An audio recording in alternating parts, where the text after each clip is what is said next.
sobre hipertensión. Esta clase toca modificarla y o sea que tienen que estar muy pendientes de lo que diga, porque en los textos van a aparecer cosas que son distintas y yo les voy a decir qué es lo distinto. ¿Por qué es distinto? Porque la actualización está recién salida del horno, ¿sí?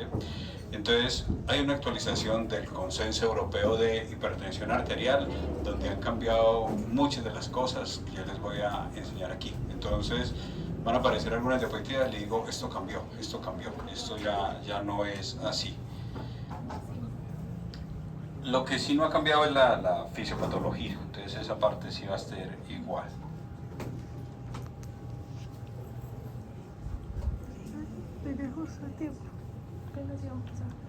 Primero, esto va a ser como el derrotero de lo que vamos a seguir. Esto les podría servir en parte porque no todo se los va a preguntar en el trabajo final. Recuerden entonces que en el trabajo final aquí van diferentes cosas. En el trabajo deben hacer una presentación y en la presentación deben aparecer ustedes. Ahorita les muestro como una forma de cómo lo podrían hacer. Y van a hablar de la enfermedad aleatoria, la cual ahorita sortearemos, ya después de que con la representante definamos finalmente los grupos, y si no se definen ahorita yo los organizo. Entonces tienen hasta ahorita, hasta el receso, si no, los aleatorizo. Y de ahí entonces me van a hablar de 8 patologías. Esas 8 patologías son las que van en la tercera clase de acá. ¿Listo? Yo les armé ya una carpeta, en la carpeta cada grupo deberá ir subiendo su presentación. En general, la gran mayoría de patologías son muy cortas en el texto. Puede que ustedes la hagan largo en el video para explicar, pero para estudiarlas son cortas. Y esos vendrían siendo como los 8 temas, más los 2 que yo voy a explicar, que vendrían siendo hipertensión y diabetes, y con eso terminamos el semestre. Con respecto a hipertensión, se van a hablar entonces de estos temas, de la definición. Etimología significa el origen de las palabras. Yo muchas veces le he dicho palabras y qué significan en griego o qué significan en latín. Eso es lo que significa aquí, el origen de la palabra. Epidemiología son datos estadísticos, dónde es más prevalente, dónde hay más incidencia, cuál es la tasa de mortalidad de esa enfermedad, cuál vendría siendo la población, da más en hombres, da más en mujeres, cuál es la relación hombre-mujer. Entonces, esos son datos estadísticos. Cuando hablamos de etiopatogenia, es cuál es el origen de esa enfermedad, qué es lo que la está causando. Estuvimos encerrados un par de años, la enfermedad se llamaba COVID. ¿Cuál era la etiopatogenia? La infección por un virus que era el SARS-CoV-2. Entonces, con todas las consecuencias que iba haciendo el germen en el sistema inmune. Anatomía patológica, creo que eso no se las pregunto en el trabajo final, pero eso es como se ve al microscopio. Manifestaciones clínicas, diagnósticos de laboratorio, evolución y pronóstico, el nombre se explica solo. Y específicamente para esta clase vamos a hablar de complicaciones oculares en la hipertensión. Muy poco de tratamiento, porque esto no les toca a ustedes, y la bibliografía. Y ese vendría siendo un derrotero. Entonces primero hablamos de hipertensión. Y si yo voy aquí a etimología de hipertensión, entonces hiper es exceso de. Y lo otro vendría siendo por acá, de tensión, de la tensión que ocurre dentro de un vaso.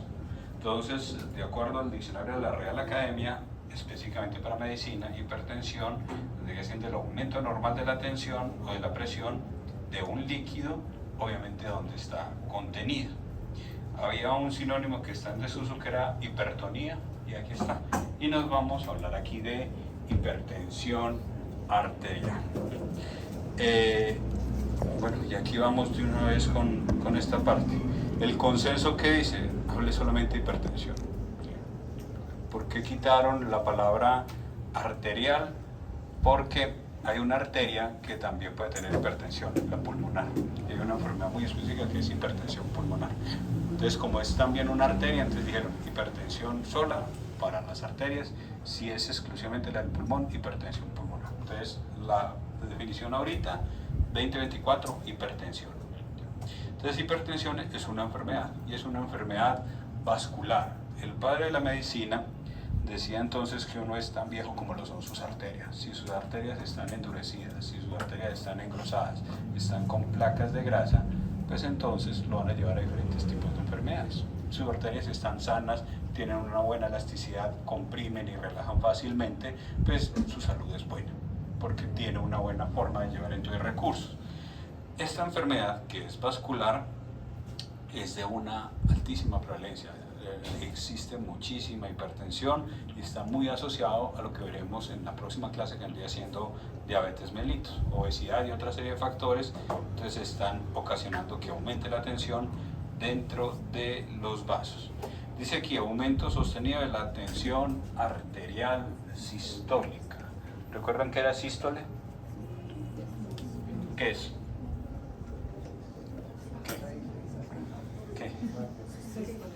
¿Qué es sístole?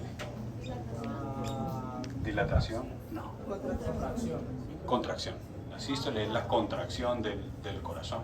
Entonces, cuando yo estoy hablando de la tensión que hay en las arterias, en la sístole es la fuerza con la cual está pasando un fluido, específicamente la sangre, en un vaso cuando se ha contraído el corazón. Entonces, esto tiene un valor del cual ahorita hablamos. Y también aquí hablan de tensión arterial diastólica. Y entonces ahorita sí, devuelvo la pregunta, ¿diástole qué es? Relajación. ¿Sí? Entonces esto es contracción y esto es relajación. Entonces, ¿cuánto es el valor de presión cuando el vaso o cuando el corazón está relajado? Si está contraído y está relajado, ¿cuál esperan ustedes que sea un valor más alto? ¿Cuándo? ¿Cuando el corazón está contraído o cuando el corazón está relajado?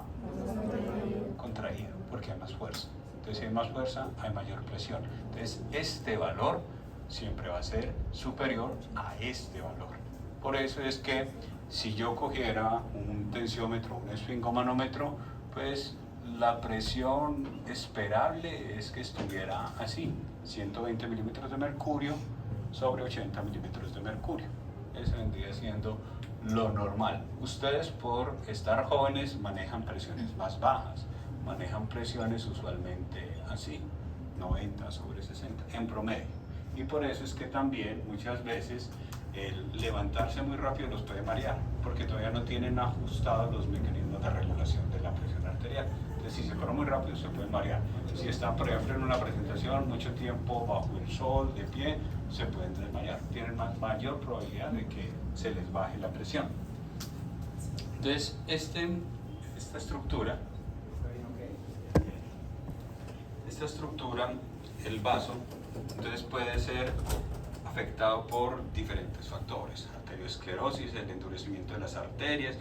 O sea, donde vaya pasando la sangre va a ir dañando la presión arterial y la sangre pasa por todos lados. Entonces, por eso es la gran cantidad de complicaciones y está muy asociado a esto. No es una enfermedad sola, es un síndrome, ¿verdad? Porque daña muchas partes del cuerpo. Entonces, como daña muchas partes del cuerpo, yo no la podría localizar en un solo punto.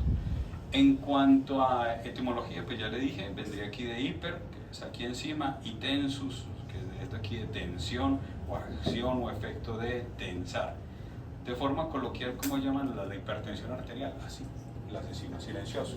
La gente no se da cuenta y van 10, 20, 30, 40 años con eso y solamente se vienen a dar cuenta o cuando se infartaron o cuando tienen la arritmia o cuando les dio el accidente cerebrovascular. Y así van a ver ustedes muchos de sus abuelitos que les da pereza ir al médico y dicen, yo no sufro de nada, pero siempre que van así ocasionalmente al consultorio les dan presiones muy altas, ¿sí? Pero se hacen los locos, ¿sí? Entonces como si no veo no la tengo, ¿sí? Y entonces hasta que pues para acá a tomar una pasta si no siento nada. Aquí es donde viene el punto de lo que ha cambiado con hipertensión y que ahorita les explico. Lo llaman así.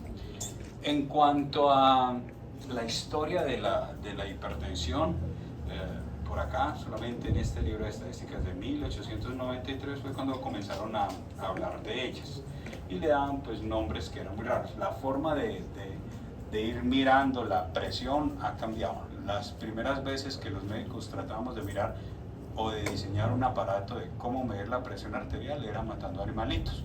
¿Quiénes llevaron primero el bulto? Los caballos. A los caballos se les colocaban unas cánulas grandes atrás en las patas traseras y se miraba como la sangre subía y bajaba a través de una columna de vidrio y subía y bajaba hasta que el caballo se moría mientras perdía sangre. Esos fueron los primeros aparatos, después se cambia y se trata de diseñar algo con el mercurio, y con el mercurio, con una columna, pues ya se comenzaron a diseñar unos aparatos para poder medir esa parte de la presión. Datos epidemiológicos. Si yo cojo aquí estadounidenses, el 33% tienen hipertensión, o sea, de 10, 3. De 10, 3 tienen hipertensión. Y de ese 33, solo la mitad está controlado. Por eso viene el problema. O sea, que hay un subdiagnóstico, hay mucha gente que no tiene los datos de que son hipertensos, y los que son hipertensos, muy poquitos están controlados porque aproximadamente un cuarto se toman el tratamiento, el resto o se lo toman mal o no se lo toman. Entonces ahí es donde vienen las complicaciones. Como él va dañando, por donde pase la sangre, hay una estructura que es altamente vascularizada y que es el target de ustedes, la retina. Entonces la retina va a terminar sufriendo todas las complicaciones. Entonces va a dañar los vasos grandes y los vasos pequeños. Entonces la retinopatía hipertensiva comienza a ir destruyendo, y a eso se le va a sumar lo que veremos en la próxima clase, que es retinopatía diabética. ¿En quién da más? En negros, o sea, esta retinopatía hipertensiva. ¿Por qué da más en negros? Porque la raza negra tiene una predisposición que aún no está claro el por qué, pero tienen tasas de tensión arterial más alta y a edades muy tempranas. Por ejemplo, si ustedes estuvieran en el Chocó uno puede ver personas que desde los 25 años ya son hipertensos.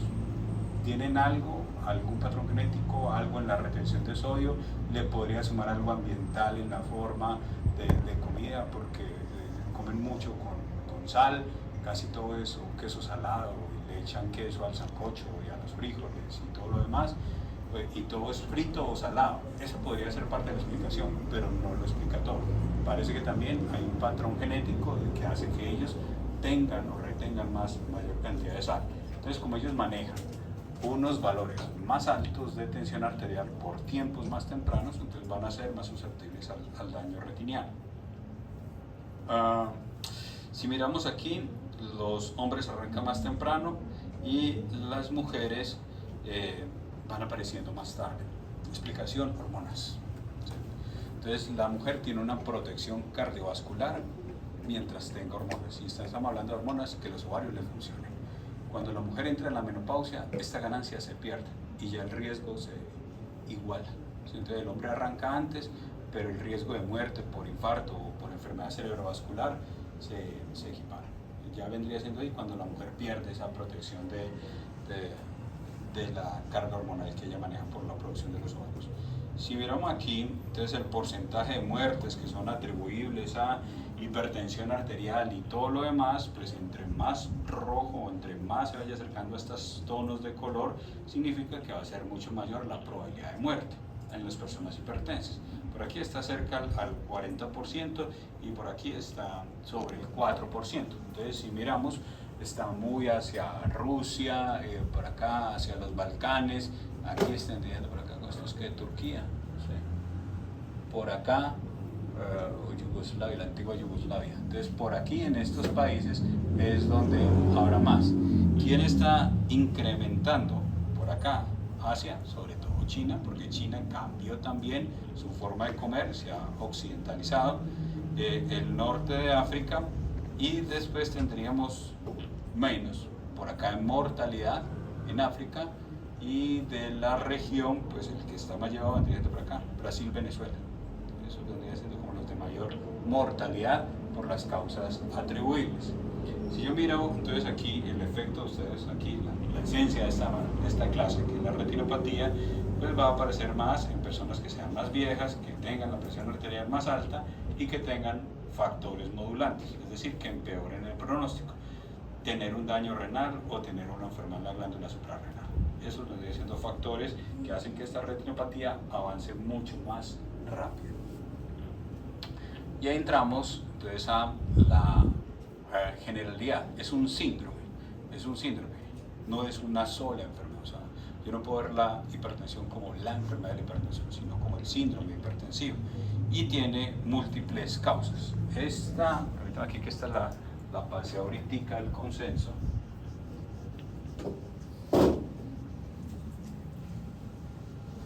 antes de entrar a la del consenso, explico el resto de lo que está ahí en la diapositiva. Cuando dicen aquí, si miro la mayoría de causas, como 90% de las causas es esto. Se llama hipertensión esencial o hipertensión primaria. Cuando yo tengo este par de términos, de lo que estoy hablando es de que la persona está hipertensa, pero no sé por qué. No tengo algo atribuible. Si yo estoy hablando de un secundarismo, una hipertensión secundaria, aquí sí tengo a alguien a quien echarle la culpa. Usualmente es el riñón. Entonces, a patologías renales o a cánceres que están sobre la glándula suprarrenal. Un cáncer que se llama el feocromocitoma. Si alguno de ustedes, jóvenes, tiene hipertensión arterial, buscaría por acá. Habría que hacerle estudios del riñón o habría que hacerle estudios de la glándula suprarrenal. Entonces, permítanme aquí. ¿Cuál es la diferencia entre un síndrome y la enfermedad? Que el síndrome es un conjunto de signos y síntomas que están involucrados en un proceso patológico, pero no es una sola cosa. Una enfermedad sí es algo muy puntual y muy específico. Ejemplo de una enfermedad de ustedes, el orzuelo. Entonces, el orzuelo es una obstrucción de una glándula X y esa obstrucción de esa glándula X lleva a que se infecte y produce un nódulo que es doloroso en el borde libre de la pestaña. Eso es una enfermedad. Pero existen otros que yo no lo podría enmarcar, por ejemplo, no sé, uveitis. ¿Sí? Entonces, el decir uveitis es sindromático, porque puede ser por la causa A, B, C, D, E, o sea, existen muchas formas de poder explicar esto. Acá.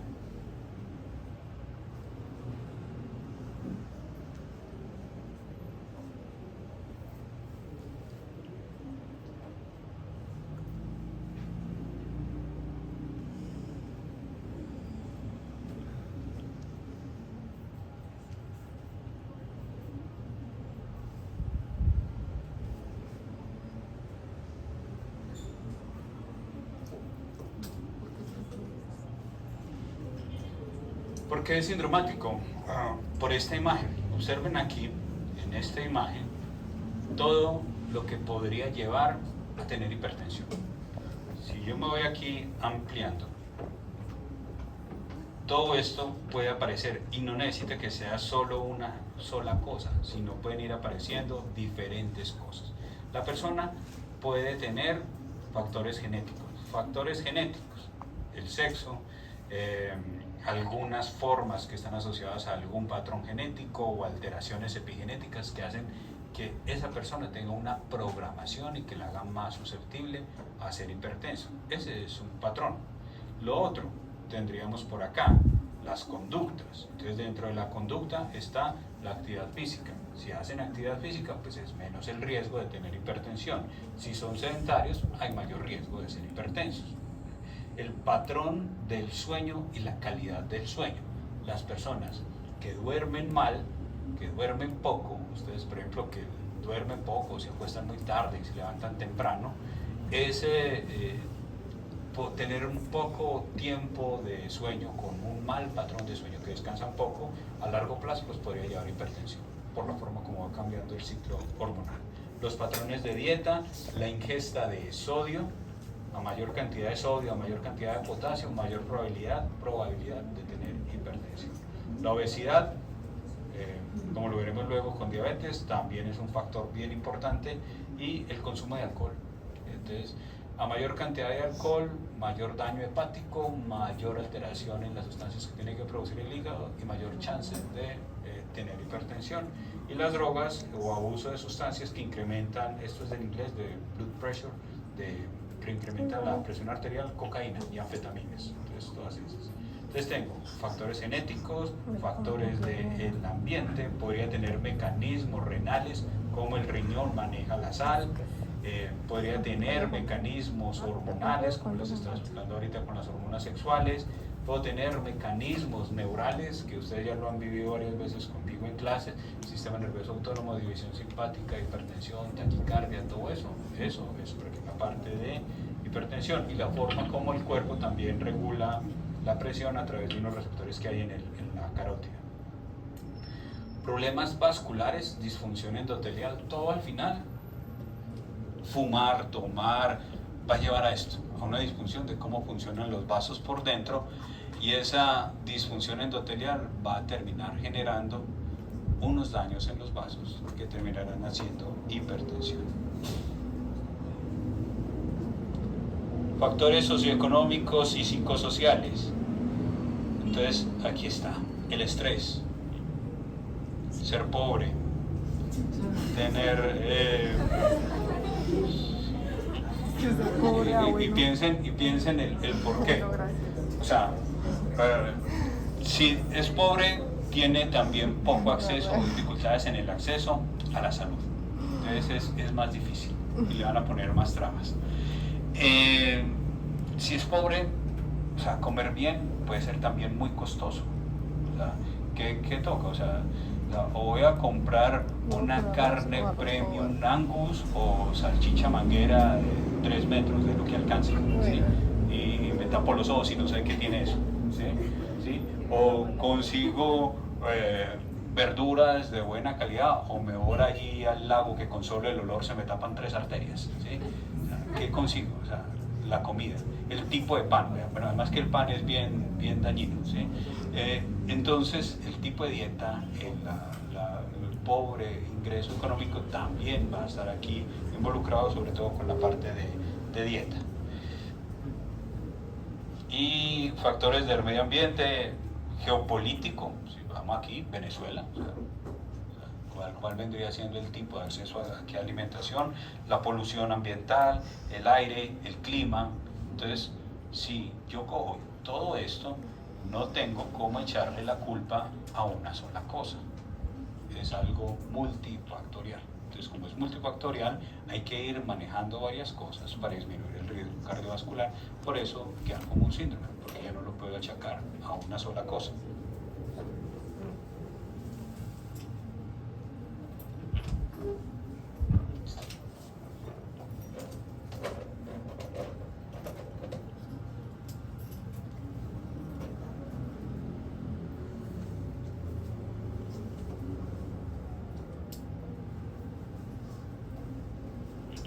Y miremos aquí, otra vez con lo de la frase de que uno es tan sano como lo están sus arterias.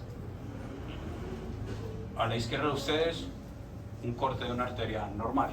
Por acá, una arteria hipertensa. Eso es como si hubiera cortado una manguera al través. Entonces, en un corte transversal. Por aquí tiene que pasar el agua, y esta vendría siendo la elasticidad de la manguera. Entonces, yo tengo aquí un líquido, el líquido va a ejercer una fuerza contra las paredes de la manguera, y eso es lo que técnicamente vendría siendo la tensión arterial, la tensión que ejerce la sangre sobre estas paredes. Si esta es una manguera nueva, recién comprada de Home Center, entonces la manguera funciona bien, pero dejen ustedes una manguera al sol durante 2 años, ¿sí? Tostándose. Después ustedes cogen, se quiebra, ya no tiene perforaciones, tiene rupturas, el agua se sale por un lado. Por esas cosas que se salen, eso vendría siendo las hemorragias. Podría ser una hemorragia cerebral o podría ser una hemorragia retiniana. Y si el vaso se ha ido endureciendo, este vendría siendo el diámetro del vaso. Observen aquí cómo se le ha ido depositando, entonces cómo se le ha ido depositando diferentes cosas. Lo que más se ha ido depositando vendría siendo grasas. Y esas grasas que se depositan no vienen de las grasas, vienen de las harinas. Y por eso era que hablaba antes ahorita del pan. Vienen de los carbohidratos. El exceso de azúcar finalmente tendrá que ser guardado como grasa, y las estructuras que se encargan de transportar la grasa, entonces podrían ir por acá, y junto con la disfunción endotelial se van rodando, se van pegando mucho más aquí del vaso, y ocurre lo que les expliqué en una clase, inflamación. Entonces aquí van a llegar mediadores de la inflamación, hace que eso se pegue aquí, y se va acumulando y se va acumulando una placa, y una placa de grasa. El vaso ya no pasa la misma cantidad de sangre. Aquí, digamos, pasaba 5 litros, aquí va pasando 1 litro, va siendo menos la probabilidad o la capacidad de pasar sangre. Como aquí pasa menos, este vaso genera una mayor tensión arterial, como haberle colocado a ustedes a la manguera el dedo. Y entonces el agua aumenta, ustedes sienten como aumenta la presión y trata de salir por algún lado. Este vaso, si se rompe por aquí este taquito de grasa, se puede generar algo de primera clase en todo lo que vendría siendo la formación del trombo con las plaquetas, y ahí se acaba de cerrar el vaso. Eso, desde el punto de vista clínico, ¿qué podría ser? Un infarto, una enfermedad cerebrovascular. Y ahí viene entonces el porqué de las complicaciones. ¿Qué controla o qué modula la presión arterial? Entonces la tensión arterial, desde el punto de vista fisiológico, el punto crítico vendría siendo el volumen de sangre. Entonces yo voy a tener aquí tensión arterial. Esta tensión arterial, el que más influye en esto vendría siendo esto, el volumen de la sangre. Entonces ese es el principal. A mayor volumen, mayor presión. A menor volumen, menor presión. ¿Sí? Hoy hubo 6 muertos, de ellos eran como 3 mujeres. ¿Sí? Armas de fuego, pérdida de sangre. ¿Qué tienen aquí? Disminución de volumen. Pierden sangre, disminuye volumen. Si no hay volumen, no hay perfusión. Si no hay perfusión, corazón falla, cerebro falla. Y ahí tendríamos entonces los 4 factores que regulan la presión arterial. ¿Sí? Cuando una persona se muere por un accidente que se revienta por dentro, por decir, ¿por qué no le sale sangre la parte afuera? Porque existen estructuras que las contienen. Les digo, por ejemplo, una de lo más común. Accidente de tránsito, trauma contundente en el abdomen. Hay muchos que uno ve y por fuera no se les ve casi nada, ni un raspón enorme ni nada, es un pequeño moradito por ahí en el abdomen. Pero cuando abre, está inundado de sangre, por ahí 3-4 litros libre en cavidad. No salen al exterior porque la piel no se rompió, pero por dentro, usualmente el hígado o el vaso, entonces el vaso se fractura. Entonces él está sostenido como en un pedículo, como una parte vascular. Entonces él hace esto, aceleración, desaceleración. Entonces esa aceleración, desaceleración puede romper la arteria o la misma energía del trauma hace que se quiebre. Entonces comienza a sangrar, sangra mucho y pierden sangre rápidamente. Es más, si ustedes me stalkean en internet, además de encontrar el OnlyFans, encontraron una sentencia en la cual en la red, listo. Entonces encontraron una sentencia en la cual yo aparezco. Entonces en esa sentencia es donde demandan a un hospital por atender en forma tardía a un viejito. Entonces al viejito tuvo un accidente, bueno, igual eso ya está fallado. Tuvo el accidente en Santa Rosa, lo remiten por una fractura y cuando lo remiten al hospital, en el hospital lo dejan solamente por la fractura y el viejito se quejaba de dolor de abdomen. Y pasa X cantidad de horas y se muere. Y cuando está en la autopsia, una gran cantidad de sangre que tenía, fractura de la pelvis. ¿Sí? Y esa fractura de la pelvis llevó a una pérdida de sangre masiva, hipotensión. Los viejitos manejan muy mal las bajadas de presión arterial porque sus vasos están más duros y terminó falleciendo. El sentido del fallo es entonces contenerlo al hospital porque si bien hicieron cosas bien, atenderlo, iniciar el manejo inicial del trauma, hubo cosas que fallaron y esas cosas, si se hubieran solucionado a tiempo, le hubieran dado un chance al viejito de sobrevivir. No le aseguraban sobrevivir, pero le quitaron ese chance de sobrevivir. ¿Listo? Entonces, no siempre sale sangre. Tensión arterial. La tensión arterial depende de 2 grandes factores, el gasto cardíaco y la resistencia periférica. Gasto cardíaco. ¿De qué depende? El gasto cardíaco depende de 1 y de 2, del volumen sistólico y de la resistencia periférica, perdón, y de la frecuencia cardíaca. Volumen sistólico, el volumen que con cada latido saca el corazón de sangre, el volumen de la fuerza que saca de sangre con cada latido. y la frecuencia, pues el número de veces que lo saca. Entonces aquí me voy a ir al revés. Por ejemplo, con el viejito, el volumen de sangre, ¿aumentó o disminuyó? ¿Cómo? Disminuyó. El volumen en las arterias disminuyó. Entonces, si disminuyó el gasto, ¿aumentó o disminuyó? Aumentó. ¿Por qué? ¿Este de qué depende? De este y de este. Si este disminuyó, ¿qué pasa aquí? También disminuye. Y si este disminuye, ¿qué pasa acá? También va. ¿Sí? Y eso es parte. ¿Sí? Entonces, si yo tengo menos volumen, y menos volumen puede ser un accidente de tránsito, pueden ser 15 puñaladas, pueden ser 14 tiros, puede ser un accidente muy grave de tránsito. Entonces, si disminuyo el volumen, disminuyo el gasto y disminuyo la tensión. Por acá,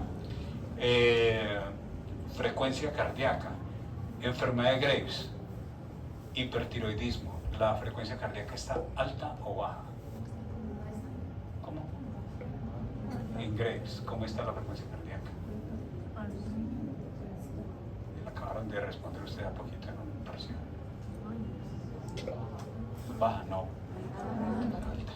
Listo, entonces tiene la frecuencia cardíaca alta.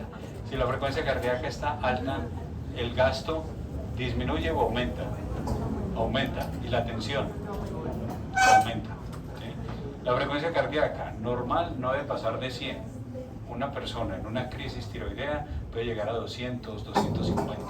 Entonces va a tener mucho gasto, perdón, va a tener un aumento del gasto y un aumento de la tensión arterial. Por eso es que es tan complicado dejar a una persona hipertiroidea y por eso es mejor volverla hipotiroidea, porque estos trastornos cardiovasculares son regalletas de manejar. Entonces es mejor manejarlo un hipotiroidismo. Entonces el gasto cardíaco depende de estos dos, del volumen sistólico y de la frecuencia cardíaca, siendo determinante este volumen sistólico. Entonces el volumen sistólico más la frecuencia cardíaca, esto vendría siendo el gasto cardíaco.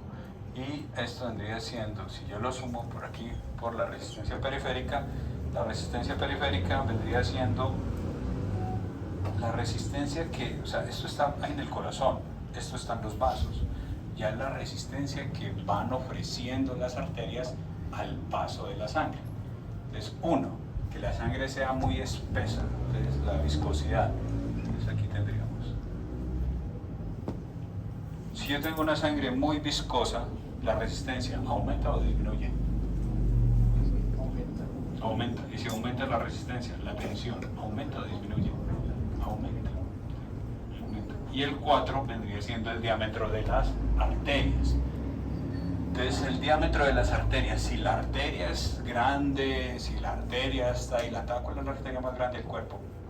La aorta. Entonces si yo tengo la aorta aquí bien pasando sangre, pues no hay problema, porque la sangre pasa fácil, no existe ningún problema. Pero si yo tengo una arteria que es chiquita, que es estrecha, entonces si yo soy un eritrocito y estoy tratando de pasar por esta arteria, ¿lo hago con facilidad o no? No, ¿qué tengo que hacer? Fuerza. Tengo que aumentar la tensión arterial. Entonces, por eso es que el diámetro influye mucho. Si el vaso está grande, entonces pues, no hay problema. Pero si el vaso se está estrechando, entonces aquí ya tendríamos dificultades. Y esos son los determinantes. Entonces, el gasto cardíaco es volumen por frecuencia, volumen latido por los latidos por minuto.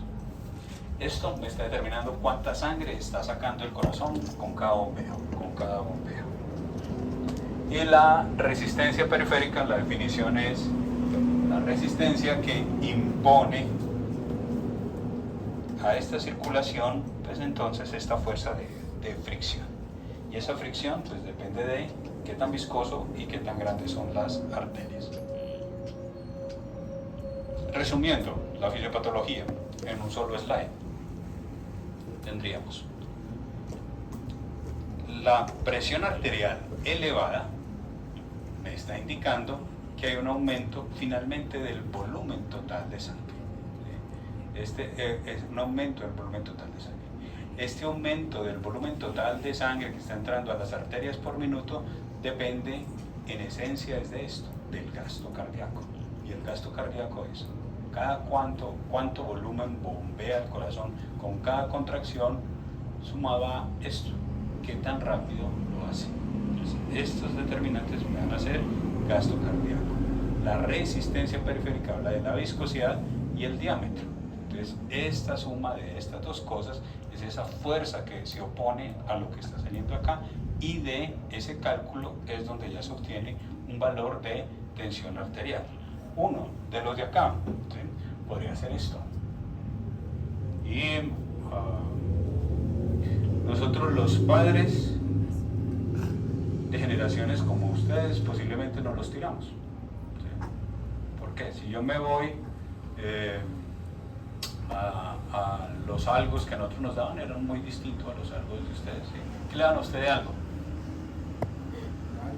En el colegio. Chocolate. Chocolate, una arepa. Una arepa. Y a veces carne. Y a veces carne. ¿Sí? Digo, huevo. ¿Qué le da? ¿De algo? ¿Para el colegio? Colada. Colada. Colada. Colada. Miren para acá. Chocolate, huevo, a veces banano también, ¿sí? Jugo de guayaba. ¿Sí? Entonces eso. Pero nosotros, ya como padres, terminamos comprando paquetes de papitas, ¿sí? Y juguitos de cada. Entonces posiblemente les dañamos la microbiota, les dañamos la forma como funciona el intestino, y eso posiblemente tenga que ver con enfermedades como ansiedad, como depresión, como obesidad, como sobrepeso y con el incremento de tensión arterial. Muchas cosas, inclusive dificultades en el aprendizaje. ¿Sí? ¿Por qué? Porque el cerebro necesita sustratos para poder funcionar bien, pero si yo le estoy dando una mala alimentación, pues entonces el cerebro funciona con lo que haya. ¿Sí? Entonces dicen, me están poniendo a trabajar, pero con cosas ahí regularetes. ¿Sí?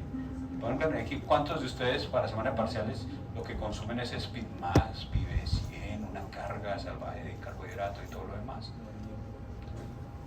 Entonces, ahí lo que hacen es, ahorita están jóvenes y las arterias responden, pero denles 10 años, ¿sí?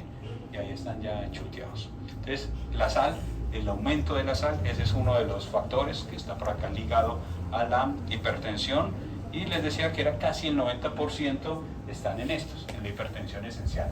Esencial es que, no sé por qué aparece, por cualquiera de la suma de esos factores genéticos, ambientales, renales, vasculares, todo lo demás. Y solo un poquito yo podría decir a qué se debe. O es un problema del riñón, o es un problema hormonal, o son personas que están con tratamientos con estrógenos. Para las mujeres, afortunadamente, ya han ido bajando esto. Las primeras mujeres que comenzaron a planificar en los 70s por allá con pastas heroínas, porque les dan unas cargas salvajes de estrógenos, o sea, pero para caballos, ¿sí? Y terminan con problemas de hipertensión, con problemas de trombosis y todo lo demás. Pero cada vez ustedes van saliendo pastas que tienen menor cantidad de hormonas, o sea, como lo mínimo que les sirva para planificar, pero sin tirárseles el sistema vascular. Por eso aparece ahí como mini pill, baja dosis, ¿sí? Suave, pero de ahí es donde van saliendo esas fórmulas. Por acá tendríamos entonces el riñón, que es una de las estructuras esenciales para explicar entonces cómo podría aparecer una hipertensión secundaria, y esta estructura, que es el riñón, tiene un sistema hormonal, pero se los voy a explicar ahorita después del receso. 20 minuticos y continuamos entonces con la clase.